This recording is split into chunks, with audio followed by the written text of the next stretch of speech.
Let me show you how to change the theme of your Windows 10 PC from a light theme to a dark theme. The first thing you have to do is to go to your Windows button and then you go to where you have settings. So next up you go to where you have personalization. Now it brings you to a window where you have a couple of options.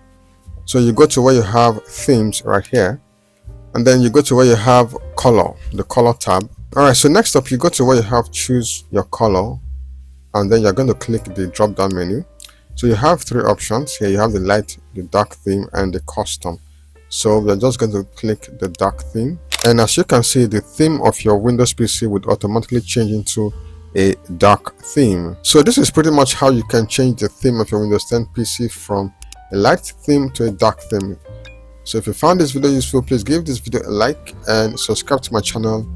Of course, don't forget to turn on the notification so you would be notified by YouTube whenever I post amazing videos such as this. So thanks for watching and see you in my next video.